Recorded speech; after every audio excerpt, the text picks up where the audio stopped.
એસઓજીએ રણજી રમી ચૂકેલા ખેલાડીના ઘરે દરોડા પાડતા આશરે 1,39,00,000 જેટલી મોટી રોકડ રકમ મળી આવી। વડોદરા એસઓજીને ક્રિકેટ સટ્ટા અને છેતરપિંડીના આરોપીના ઘરેથી મોટી રકમ મળી આવી છે।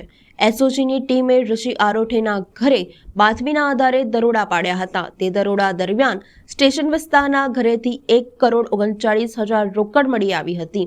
તો પોલીસે આરોપીની પૂછપરછ કરતા કોઈ સંતોષકારક જવાબ ના મળતા પોલીસે 3 આરોપીઓની ધરપકડ કરી છે।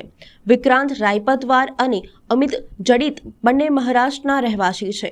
વડોદરામાંથી રણજી ટીમમાં પ્લેયર રહી ચૂકેલા તુષાર અરોઠે અને પુત્ર ઋષિ અરોઠે પાસેથી પોલીસને મોટી માત્રામાં રોકડ રકમ ભરેલો થેડો મળી આવ્યો છે।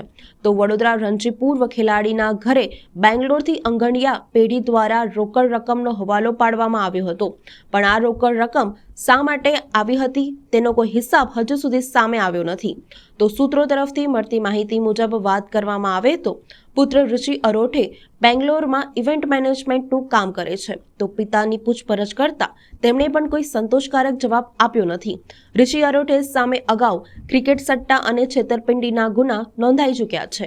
પોલીસે હાલ તમામ 3 આરોપીઓની ધરપકડ કરીને વધુ તપાસ હાથ ધરી છે। મહત્વની વાત તો એ છે કે એસઓજીને આટલી મોટી રકમ મળી છે, માટે ઇન્કમટેક્સ વિભાગની પણ મદદ મેળવી શકે છે। હાલ સુધી આરોપી તરફથી કોઈ પણ મહત્વના પુરાવા આપવામાં આવ્યા નથી। તો રોકડ જે આંગણિયા પેઢી મારફતે આવી હતી તે આંગણિયાના માલિકની પણ પૂછપરછ કરવામાં આવી શકે છે।